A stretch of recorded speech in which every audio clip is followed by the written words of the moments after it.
Assalamualaikum warahmatullahi wabarakatuh. Kenapa Nabi Ibrahim disebut bapak tauhid, padahal justru diusir, diancam rajam, dan dibakar kaumnya sendiri? Kenapa Islam sangat lembut kepada manusia, tapi tidak pernah kompromi dalam akidah? Dan kenapa hari ini menyampaikan tauhid malah dianggap tidak toleran, sementara diam dianggap bijak? Jika toleransi berarti membungkam kebenaran, maka Nabi Ibrahim adalah orang pertama yang gagal toleran. Mari kita luruskan pelan-pelan dengan dalil tanpa baper. Ya Allah, tetapkanlah hati kami di atas tauhid-Mu. Ajari kami bersikap lembut tanpa mengorbankan kebenaran, berani tanpa kasar, tegas tanpa sombong. Jauhkan kami dari iman yang goyah karena tekanan manusia, dan dari lisan yang diam ketika kebenaran diinjak. Wafatkan kami dalam keadaan mengenal-Mu, membela agama-Mu, dan tidak menukar ridho-Mu dengan pujian dunia. Amin, amin ya rabbal alamin.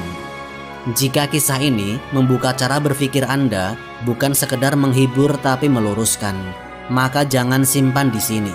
Bagikan, diskusikan dengan adab, dan ikuti seri kisah Nabi Ibrahim sampai tuntas. Karena tauhid tidak diwariskan lewat budaya, tapi ditegakkan lewat ilmu dan keberanian. Dan tidak semua orang siap mendengarnya, tapi semoga kita termasuk yang siap mengamalkannya. Bismillah, mari kita mulai ceritanya.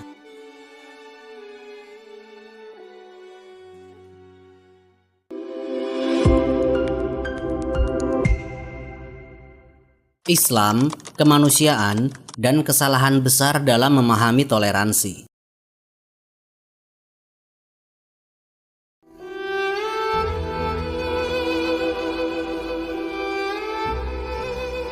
Islam sejak awal tidak pernah diturunkan sebagai agama kebencian, apalagi agama yang mengajarkan permusuhan kepada sesama manusia.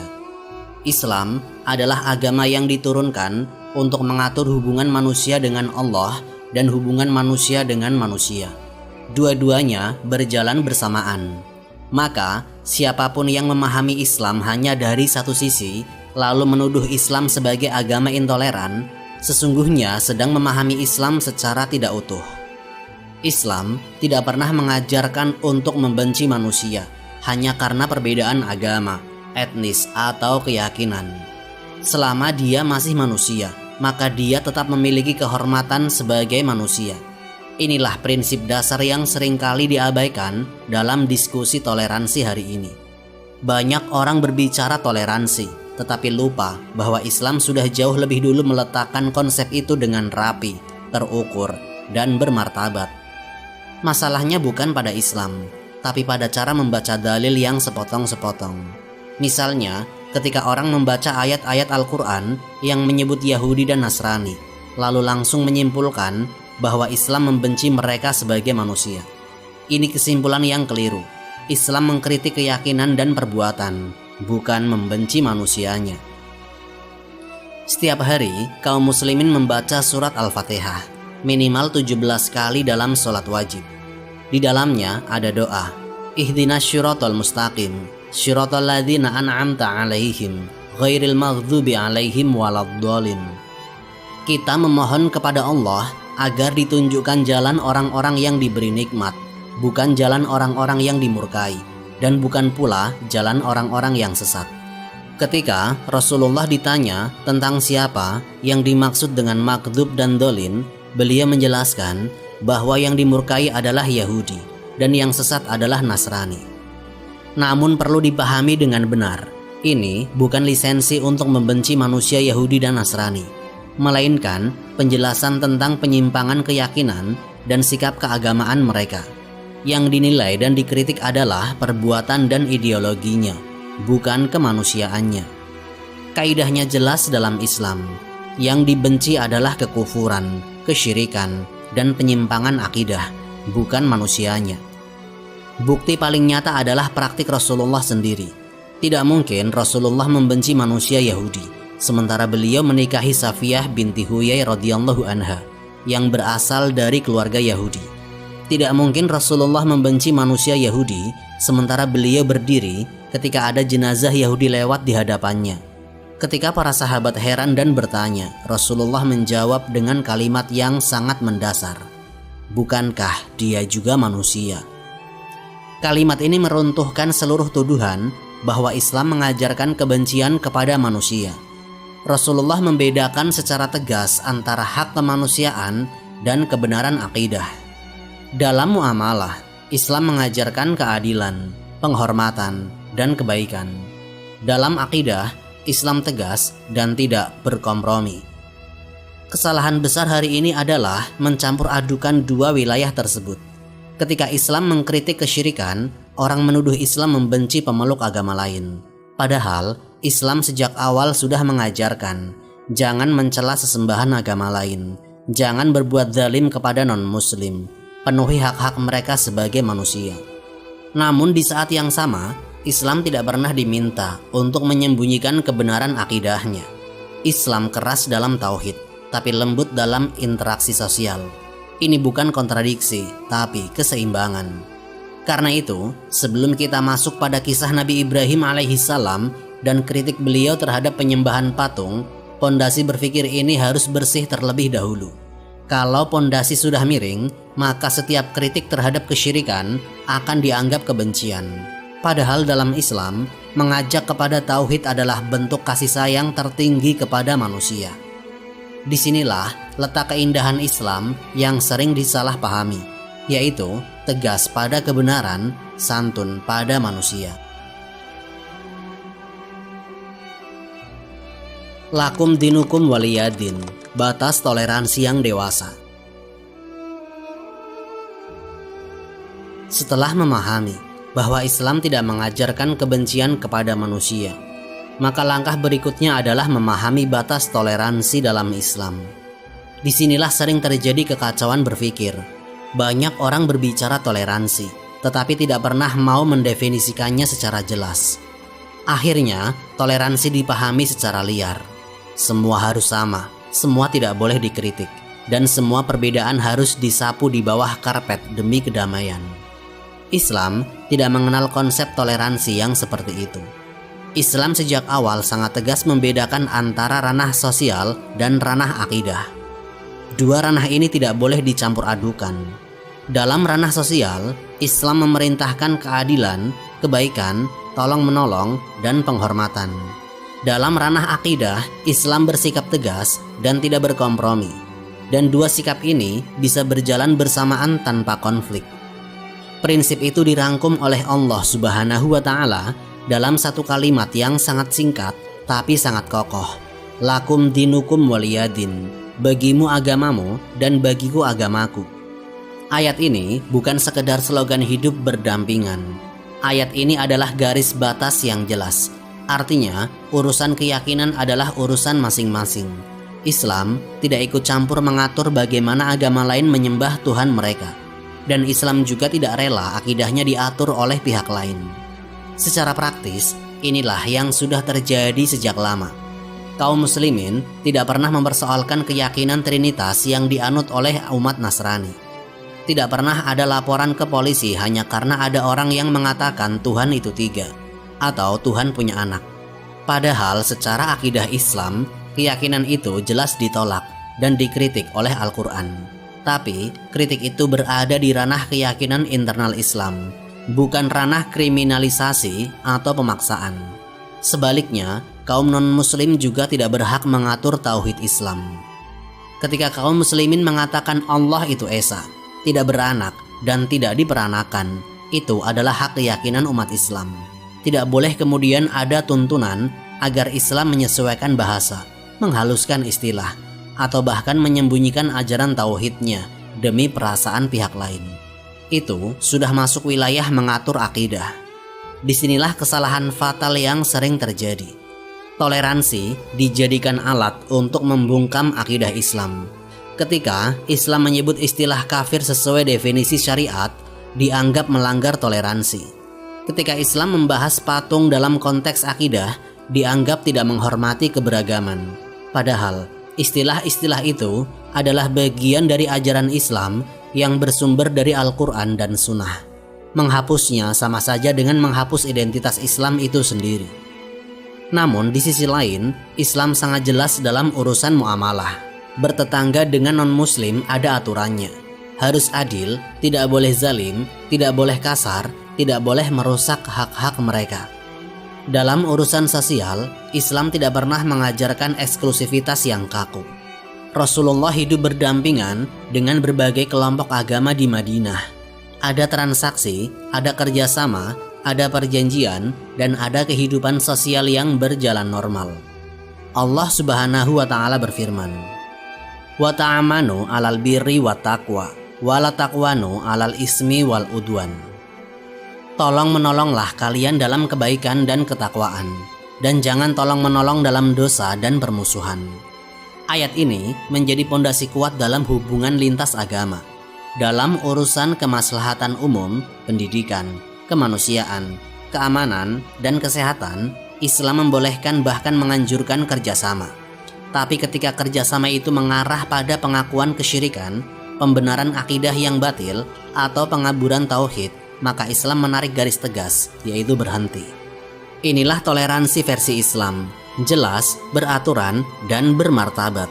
Bukan toleransi yang menuntut Islam untuk diam, malu, atau menyembunyikan keyakinannya. Bukan pula toleransi yang menjadikan perasaan manusia lebih tinggi daripada perintah Allah. Islam tidak anti perbedaan. Islam hanya menolak relativisme kebenaran. Islam tidak pernah mengajarkan bahwa semua agama sama dalam kebenaran akidah. Tapi Islam mengajarkan bahwa semua manusia tetap harus diperlakukan secara adil dan manusiawi. Kalau prinsip ini dipahami, maka tidak akan ada kegaduhan setiap kali Islam berbicara tentang akidahnya sendiri. Tidak ada drama berlebihan, tidak ada tuduhan intoleran yang asal lempar. Semua akan ditempatkan pada porsinya masing-masing. Karena toleransi yang benar itu bukan toleransi yang liar. Toleransi yang benar adalah toleransi yang tahu batas. Dan setelah batas ini jelas, barulah kita bisa memahami mengapa Nabi Ibrahim alaihissalam bersikap sangat tegas terhadap penyembahan patung, tapi tetap santun kepada manusia yang melakukannya. Itulah pelajaran besar yang akan kita masuk lebih dalam pada bagian berikutnya. Ketika patung menjadi tren, latar sosial kaum Nabi Ibrahim. Ketika Al-Quran mengisahkan Nabi Ibrahim alaihissalam dan kaumnya, yang perlu dipahami sejak awal adalah satu hal penting, yaitu penyembahan berhala pada masa itu bukan sekedar kesalahan teologis, melainkan telah menjadi budaya populer, tradisi sosial, bahkan identitas kolektif masyarakat. Masyarakat tempat Nabi Ibrahim alaihissalam hidup adalah masyarakat yang penuh dengan patung. Patung tidak berdiri sendiri sebagai benda mati, tetapi dikelilingi oleh ritual, perayaan, kebiasaan, dan tata sosial yang sudah mengakar. Orang-orang membuat patung dengan berbagai bentuk, memberi nama, menentukan fungsi, lalu menjadikannya pusat perhatian hidup mereka.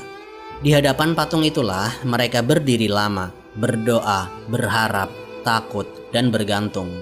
Karena itu, ketika Nabi Ibrahim alaihissalam bertanya kepada kaumnya sebagaimana direkam oleh Al-Quran, "Mahadhihi tamasilul lati antum laha afikun." Apa sebenarnya patung-patung ini yang kalian tekuni dengan sungguh-sungguh? Pertanyaan ini bukan pertanyaan polos, bukan pula pertanyaan basa-basi. Ini adalah pertanyaan yang mengguncang pondasi budaya mereka. Kata afikun menunjukkan bahwa mereka bukan sekedar menyembah, tetapi melekat, fokus, dan tenggelam sepenuhnya pada patung-patung tersebut. Patung telah menjadi pusat hidup, bukan hanya objek ibadah. Maka masalahnya bukan lagi sekedar keyakinan salah, tetapi ketergantungan total pada sesuatu yang selain Allah. Jawaban kaum Nabi Ibrahim sangat khas dan berulang sepanjang sejarah manusia. Mereka berkata, "Wajadna abana laha abidin." Kami mendapati nenek moyang kami melakukan ini. Jawaban ini menunjukkan bahwa berhala bukan sekedar benda ibadah, melainkan simbol loyalitas kepada tradisi dan leluhur. Mengkritik berhala berarti mengkritik orang tua, nenek moyang, sejarah, bahkan identitas sosial. Karena itu, dakwah tauhid Nabi Ibrahim otomatis dipersepsikan sebagai ancaman terhadap tatanan sosial, bukan sekedar perbedaan pendapat agama. Disinilah kita melihat bahwa konflik antara tauhid dan syirik selalu dibungkus oleh tradisi. Orang jarang berkata, kami menyembah berhala karena kami yakin patung itu menciptakan alam semesta. Tidak, yang sering muncul adalah kalimat, ini sudah dari dulu, ini warisan budaya, ini adat, ini simbol kebersamaan. Padahal, dalam pandangan tauhid, tradisi tidak pernah menjadi ukuran kebenaran. Kebenaran tidak diukur dari tua atau baru, dari banyak atau sedikit pengikut. Kebenaran diukur dari wahyu. Maka benturan antara Nabi Ibrahim dan kaumnya sejatinya adalah benturan antara wahyu dan budaya, antara kebenaran ilahi dan tekanan mayoritas. Berhala pada masa itu juga berfungsi sebagai alat pemersatu sosial. Siapa yang tunduk pada patung, dia bagian dari kelompok. Siapa yang mengkritik patung, dia dianggap pembangkang, perusak harmoni, bahkan ancaman keamanan. Maka wajar jika kritik Nabi Ibrahim tidak langsung dibantah dengan argumen ilmiah, tetapi dengan tekanan sosial dan ancaman fisik di kemudian hari. Ini pelajaran penting. Ketika tauhid ditegakkan, yang terganggu bukan hanya keyakinan pribadi, tetapi kepentingan kolektif. Karena itu, penolakan terhadap tauhid hampir selalu dibungkus dengan narasi, mengganggu ketenangan, merusak persatuan, tidak menghormati tradisi, atau tidak toleran. Dan pola ini tidak pernah berubah. Dalam konteks modern, patung bisa berganti bentuk, tidak selalu berupa berhala fisik. Ia bisa hadir dalam bentuk simbol, ideologi, budaya populer, atau kebiasaan sosial yang diagungkan.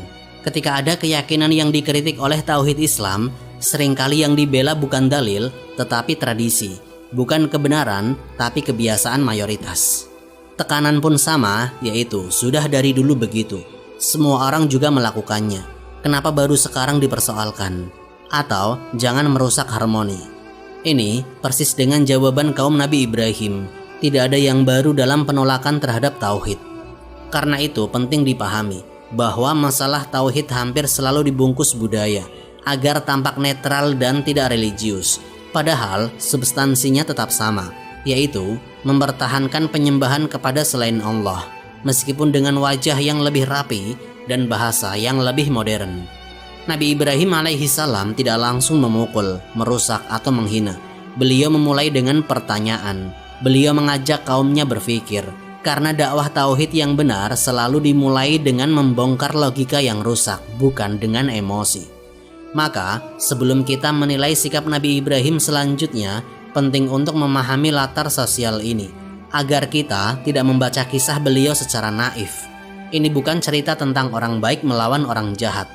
Ini adalah cerita tentang kebenaran yang berhadapan dengan tradisi yang mengakar, dan harga mahal yang harus dibayar oleh orang-orang yang memilih tauhid di tengah tekanan mayoritas. Dan dari sinilah kita akan melihat pada bagian berikutnya bagaimana Nabi Ibrahim mengkritik kesyirikan secara tegas, rasional, namun tetap beradab, tanpa membenci manusia, tanpa menghina, tapi juga tanpa mengorbankan kebenaran. Cara Nabi Ibrahim mengkritik, tegas, logis, tanpa caci makian. Setelah memahami bahwa penyembahan berhala pada masa Nabi Ibrahim adalah budaya yang mengakar, maka pertanyaan berikutnya adalah, bagaimana cara Nabi Ibrahim mengkritik kesyirikan itu? Apakah dengan makian, apakah dengan penghinaan, ataukah dengan emosi dan kemarahan? Jawabannya tidak. Al-Quran justru merekam metode dakwah Nabi Ibrahim sebagai salah satu contoh paling jelas tentang kritik akidah yang tegas, rasional, dan beradab. Metode ini penting dipahami, terutama di tengah zaman di mana kritik sering disamakan dengan kebencian dan perbedaan pendapat dianggap permusuhan. Allah Subhanahu wa Ta'ala mengabadikan dialog Nabi Ibrahim dengan ayahnya dalam surat Maryam. Perhatikan bagaimana beliau memulai pembicaraan. Tidak ada kata kasar, tidak ada nada merendahkan. Yang berulang justru panggilan lembut, yaitu ya abati, wahai ayahku. Ini penting. Nabi Ibrahim sedang mengkritik akidah yang salah, tetapi tetap menjaga adab kepada manusia, bahkan kepada orang tuanya yang musyrik. Ini menunjukkan bahwa dalam Islam, ketegasan akidah tidak menghapus akhlak. Nabi Ibrahim lalu mengajukan pertanyaan yang sangat sederhana, tetapi menghantam inti persoalan, yaitu ya abati lima ta'budu ma la yasma'u wa la yasbiru wa la yughni angka sai'a. Wahai ayahku, mengapa engkau menyembah sesuatu yang tidak mendengar, tidak melihat, dan tidak dapat menolongmu sedikit pun? Ini bukan hinaan, ini argumen rasional. Nabi Ibrahim tidak mengatakan patung itu bodoh atau kalian sesat tanpa otak. Tidak, beliau menyodorkan fakta yang tidak bisa dibantah. Patung tidak mendengar, patung tidak melihat, patung tidak memberi manfaat. Maka untuk apa disembah? Disinilah perbedaan besar antara argumen dan hinaan. Argumen membutuhkan data, logika, dan kejelasan. Hinaan tidak membutuhkan apa-apa selain emosi. Nabi Ibrahim berdakwah dengan argumen, bukan dengan cacian. Kemudian Nabi Ibrahim melanjutkan, ya abati, ini qad ja'ani minal ilmi walam yu'tika, fattabi'ni ahdika siratan sawiyya. Wahai ayahku, sungguh telah datang kepadaku ilmu yang tidak datang kepadamu, maka ikutilah aku. Niscaya aku akan menunjukkan jalan yang lurus. Kalimat ini sering disalahpahami sebagai kesombongan, padahal konteksnya jelas, yaitu ilmu wahyu. Nabi Ibrahim tidak sedang membanggakan dirinya, tetapi menyampaikan bahwa Allah telah memberikan petunjuk melalui kenabian. Ini adalah tugas para nabi, yaitu menyampaikan ilmu yang manusia tidak mampu capai dengan akal semata. Lalu Nabi Ibrahim menegaskan lagi akar masalahnya. Ya abati la ta'budisi syaitan. Wahai ayahku, janganlah engkau menyembah setan. Penyembahan berhala disebut sebagai penyembahan setan karena setanlah yang mengarahkan manusia kepada kesyirikan. Sekali lagi, ini adalah kritik akidah, bukan penghinaan pribadi. Nabi Ibrahim sedang menjelaskan hakikat perbuatan, bukan menyerang pelaku secara emosional. Puncak kelembutan Nabi Ibrahim terlihat ketika beliau berkata, wahai ayahku, aku khawatir engkau akan ditimpa azab dari Yang Maha Pengasih. Ini menunjukkan bahwa seluruh kritik Nabi Ibrahim berangkat dari rasa takut dan cinta, bukan kebencian. Beliau tidak ingin ayahnya binasa.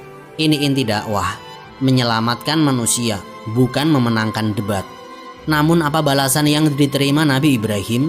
Penolakan, ancaman, bahkan rencana kekerasan. Tapi perhatikan jawaban beliau. Salamun alaika sa'astaghfiru laka rabbi. Keselamatan bagimu, aku akan memohonkan ampunan bagimu kepada Tuhanku. Inilah keseimbangan luar biasa, tegas dalam tauhid, lembut dalam sikap. Islam bahkan melarang secara tegas mencaci sesembahan agama lain.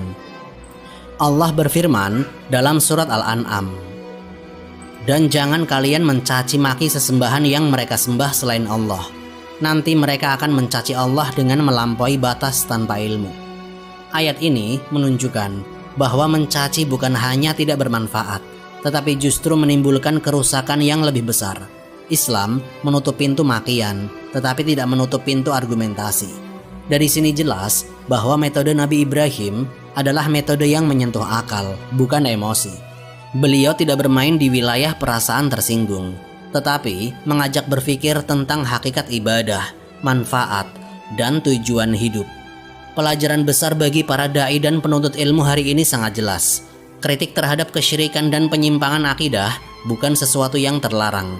Justru itu bagian dari amanah ilmu. Yang terlarang adalah mencaci, menghina, dan merendahkan manusia. Selama kritik disampaikan dengan dalil, logika, dan adab, maka itu adalah dakwah yang sah dalam Islam.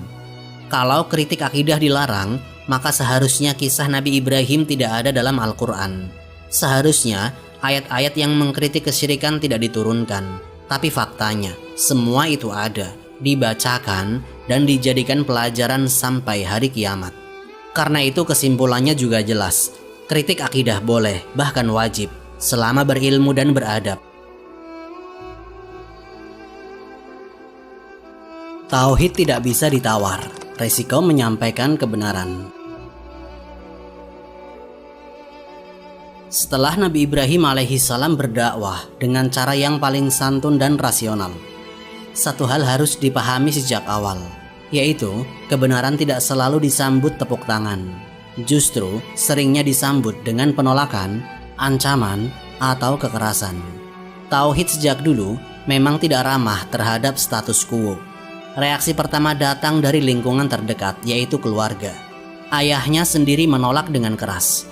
Dalam Al-Quran disebutkan ancaman yang sangat jelas. Sungguh, jika engkau tidak berhenti, aku akan merajammu. Pergilah dariku untuk waktu yang lama. Ini bukan sekedar beda pendapat ringan, ini ancaman fisik. Artinya, sejak awal dakwah tauhid Nabi Ibrahim sudah berhadapan dengan resiko nyata, yaitu kehilangan keluarga, keamanan, dan tempat berpijak sosial. Namun, perhatikan respon Nabi Ibrahim. Tidak ada balasan emosi, tidak ada tantangan, tidak ada kalimat provokatif, yang keluar justru salamun alaika, keselamatan bagimu. Ini bukan salam basa-basi. Ini adalah bentuk menahan diri demi dakwah. Nabi Ibrahim paham kalau emosi dibalas emosi. Yang rusak bukan hanya hubungan keluarga, tapi juga peluang hidayah. Beliau bahkan menambahkan, aku akan memohonkan ampunan bagimu kepada Tuhanku. Ini poin penting. Dakwah Nabi Ibrahim bukan lahir dari amarah atau rasa ingin menang. Dakwah beliau lahir dari cinta dan rasa takut akan keselamatan orang lain di akhirat. Bahkan kepada ayah yang mengusir dan mengancamnya. Tetapi meskipun lembut, Nabi Ibrahim tidak mundur dari tauhid. Beliau memilih pergi, hijrah, dan berpisah, tetapi tidak pernah mengorbankan akidah demi kenyamanan. Disinilah letak harga tauhid yang sesungguhnya. Tauhid memang mahal. Ia menuntut keberanian, ia menuntut pengorbanan, dan seringkali menuntut kesendirian. Karena mayoritas manusia tidak suka ketika keyakinan lama mereka diganggu. Kaidah penting yang harus dipahami di sini adalah menang debat tidak sama dengan selamat di dunia. Seseorang bisa benar secara dalil, kuat secara hujah, tetapi tetap dibenci, dikucilkan, bahkan disakiti. Dan itu bukan kegagalan dakwah, itu adalah sunatullah. Sebaliknya, diam demi aman sering terlihat selamat di dunia, tetapi berbahaya di akhirat. Disinilah posisi para ulama dan penuntut ilmu menjadi sangat krusial. Ketika akidah rusak, ketika tauhid dikaburkan atas nama toleransi, persatuan, atau stabilitas sosial, diam bukan pilihan netral, diam adalah sikap, dan seringkali sikap yang salah. Para ulama bukan ditugaskan untuk menenangkan semua pihak. Mereka ditugaskan untuk menyampaikan kebenaran meskipun pahit, tentu dengan ilmu, adab, dan hikmah, tetapi tetap disampaikan. Relevansinya dengan kondisi dakwah hari ini sangat jelas. Banyak orang ingin Islam terdengar aman, tidak menyinggung, dan tidak tegas. Akhirnya tauhid dipelintir, kritik akidah dilarang, dan penyimpangan dibiarkan, semua atas nama toleransi. Padahal Nabi Ibrahim telah menunjukkan tauhid tidak bisa ditawar meskipun konsekuensinya berat. Jika Nabi Ibrahim memilih diam, mungkin beliau aman bersama keluarganya. Jika beliau memilih kompromi, mungkin tidak ada ancaman rajam. Tapi yang hilang adalah tauhid. Dan itu harga yang tidak bisa dibayar dengan apapun.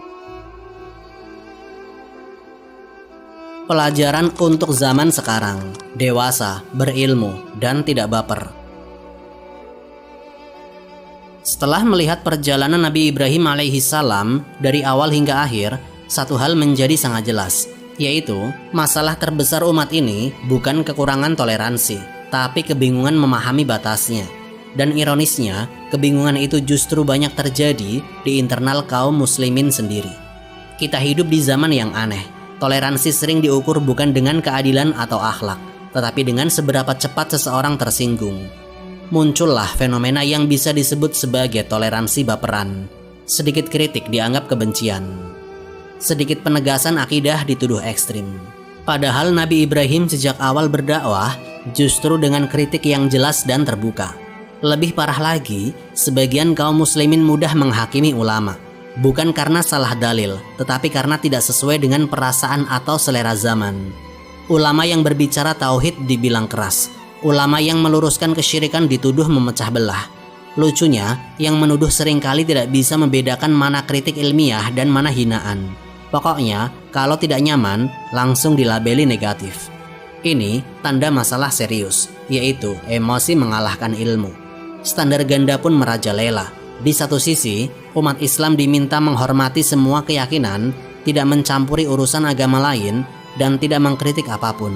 Tetapi di sisi lain, ajaran Islam bebas dikomentari, diatur, bahkan disensor, termasuk soal tauhid, syirik, dan akidah. Ketika ada yang menolak, langsung dicap intoleran. Padahal prinsip Islam sejak awal sangat sederhana dan adil. Jangan atur agama orang lain, dan jangan biarkan agama kita diatur. Nabi Ibrahim tidak memaksa kaumnya masuk Islam, tapi beliau juga tidak diam ketika tauhid diinjak. Beliau tidak mengatur ibadah orang lain, tapi juga tidak mengizinkan kesyirikan dibiarkan tanpa kritik. Inilah kedewasaan iman yang hari ini mulai langka. Islam tidak ada keberagaman. Sejarah Islam membuktikan hidup berdampingan dengan berbagai agama, tetapi Islam juga anti syirik, dan dua hal ini tidak bertentangan. Yang bertentangan adalah ketika keberagaman dijadikan alasan untuk membungkam tauhid. Masalahnya, sebagian umat hari ini lebih takut dicap buruk oleh manusia daripada takut salah di hadapan Allah. Lebih khawatir viral daripada dalil. Lebih sibuk menjaga citra daripada menjaga iman. Akhirnya, yang dikorbankan pelan-pelan adalah prinsip. Padahal, penutup kisah Nabi Ibrahim memberi pelajaran sangat jelas. Takut kepada Allah harus selalu lebih besar daripada takut kepada opini manusia. Opini publik berubah, standar sosial bergeser, tapi tauhid tidak pernah ikut tren. Ia tetap sama sejak Nabi Adam sampai hari kiamat. Siapapun yang memilih berdiri di atasnya harus siap dengan konsekuensi, seperti Nabi Ibrahim alaihissalam. Dan siapapun yang menggadaikannya demi kenyamanan sedang mengambil resiko yang jauh lebih besar. Wallahu a'lam bishawab. Semoga kisah ini memberikan manfaat dan menjadi pengingat bagi kita semua untuk terus memperbaiki diri serta meningkatkan ketaatan kepada Allah Subhanahu wa Ta'ala. Lebih dan kurangnya mohon dimaafkan. Yang benar datangnya dari Allah Subhanahu wa Ta'ala. Khilaf atau keliru itu datangnya dari saya pribadi sebagai manusia biasa. Sampai jumpa di kisah-kisah inspiratif berikutnya. Akhirul kalam, wassalamualaikum warahmatullahi wabarakatuh.